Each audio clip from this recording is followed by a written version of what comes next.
In a quiet valley tucked between rolling green hills and sparkling rivers, lay a village so serene it seemed untouched by time. Life there moved slowly. People woke with the sun, tended their fields, shared meals with their families, and slept beneath endless starry skies. Among them lived an elderly farmer named Haruto. His home was humble, a small clay house with a wooden door and a tiny herb garden.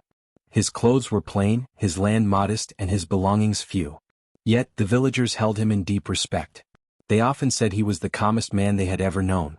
When disputes arose over harvests, he spoke softly. When storms ruined crops, he remained steady. When the youth grew restless, he simply smiled and reminded them to be patient, like the earth itself. He had neither wealth nor influence, but his presence carried a weight far greater than gold. One evening, a newcomer named Ren approached Haruto's home. He had arrived from the city a few months before, leaving behind a life of noise, rush, blaring car horns, pressing deadlines, and half-forgotten dreams. He had hoped the village would bring peace, but instead, the storm within him lingered. That evening, frustration etched his face, his steps were uneasy, and his heart felt heavy.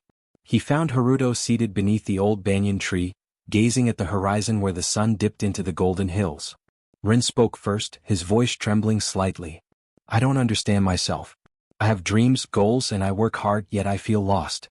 I begin many things, but I give up. I make plans, but I break them.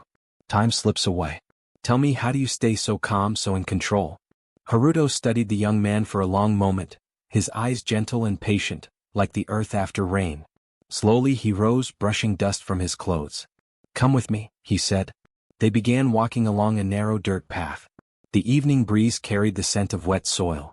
Crickets chirped in the grass, and the sky shifted into hues of pink and purple.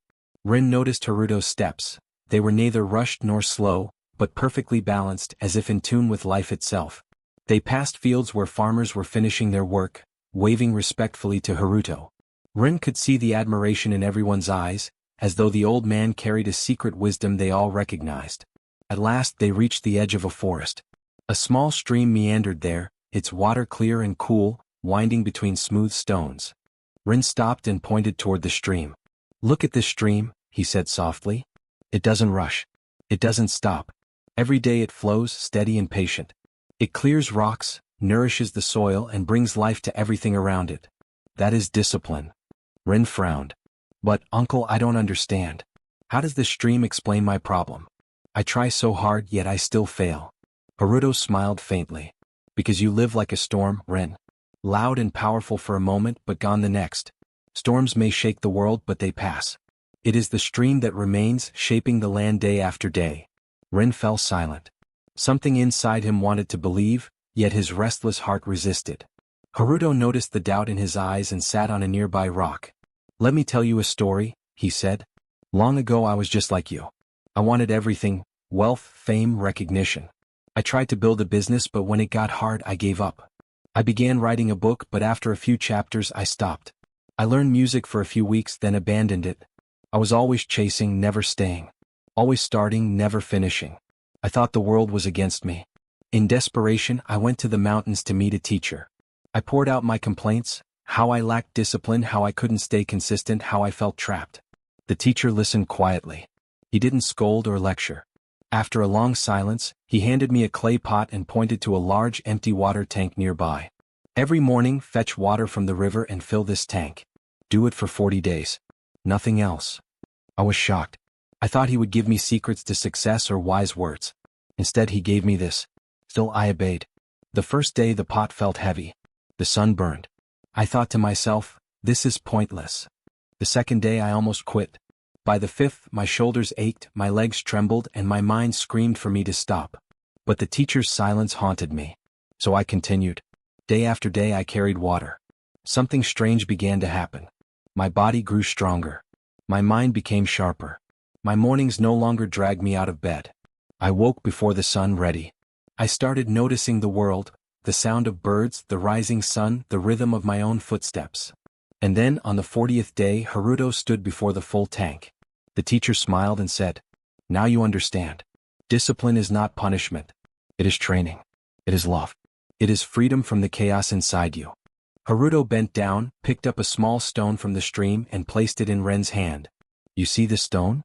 If water touches it once, nothing changes. But if a drop falls every day year after year, the stone slowly transforms. That is the power of small, repeated actions. Ren stared at the stone. For the first time in years, his heart felt quiet. He realized that his life had been nothing but storms, bursts of passion followed by emptiness. He had never learned to live like the stream. Haruto rested a hand on his shoulder. Don't wait for motivation. Don't chase perfect plans. Choose one path. Show up every day. Even when it's boring, even when no one notices. Life doesn't reward bursts of effort. It rewards the patience of steady footsteps.